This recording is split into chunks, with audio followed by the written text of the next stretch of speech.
So I was going to ask you, is that it? Is that... This is it. This is the first guitar that I ever recorded with. The first guitar I bought with the idea that I might actually play with the band on stage in front of a live audience. I think I was 17 at the time when I bought it, and we just got together. I don't think we were U2 at that point, and I bought it in New York, where I happened to be. I bought it new. I just picked it up in the store, and it just felt so great. This is it. I actually went in to buy, I think I was going to buy a Les Paul, but I just fell in love with this guitar. I brought it back, and I was slightly like, oh shit, like it's a little strange looking. You know, I thought, are the guys in the band going to look at it and go, what? You're not out, serious. you know? So I took it out of the case, like, you know, and they looked. It was like there's a few strange looks for the first day, but everyone just loved the sound of it, and I think it became like a signature look. No one else was playing Explorers at that point, and so quite soon it became like the thing we were famous for, apart from a few other things, obviously. But it's had a few accidents over the years.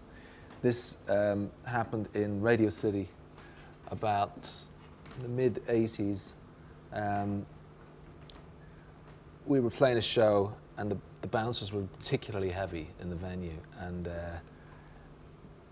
there's some kids down the front getting pummeled. So I actually threw the guitar off, sort of to intervene, and stopped it, and Bono stopped the show, and we got it sorted out. But I came back, picked the guitar up, and the head was hanging off. It was totally broken.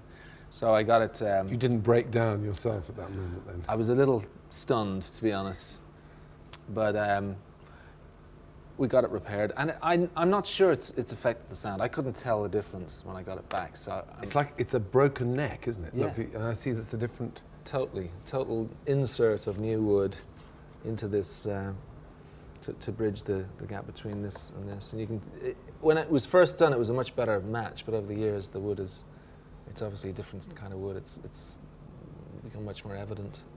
We've got an intro, which is real simple introduction with a little beatbox, and so I'm really underscoring the bass guitar at that point. And then we go to the echo sound, which is the verse.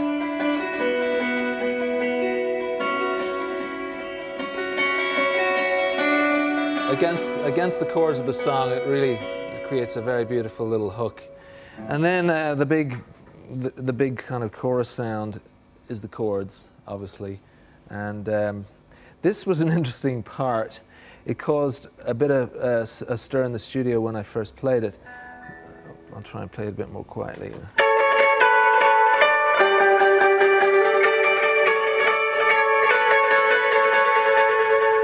The reason it caused a bit of a stir is that at the point when we were making the record, All That You Can't Leave Behind, we were really taking our sound in a different direction, and when it came to arranging Beautiful Day, this part came to mind, and I played it, and it just didn't sound good on the guitars I was using at the time. So I brought out the Explorer and the Vox and the Echo and played the part. And when everyone else came back in later on, they were like, "You can't do that. You know, that's from a few years ago. That's not like where we're going." And I said, well, really, we have to be able to go back if it's right, if the song demands it. So for just one moment on this record, and that was the sound. What about coming back to the guitar, the basic personality of the guitarist? Do you think there is a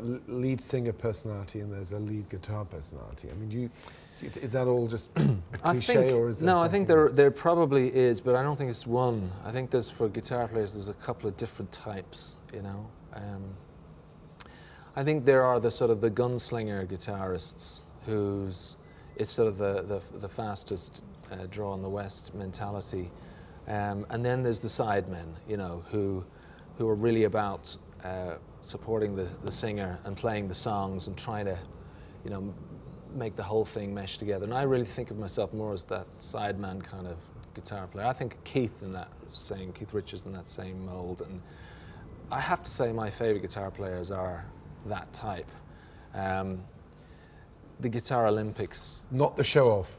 Well, not the ones who aren't part of the band. Not the ones who are going off for the solo. Pete is the sideman, even though he's the front man in a lot of people's book. You know, he's playing the songs. It's all about getting the song across, supporting the singer. That's what I think. Johnny Marr was the same. You know, like it's about the entire. It's not about just shining in the spotlight as being an incredibly talented virtuoso guitar player. I mean, that's not that interesting in the end.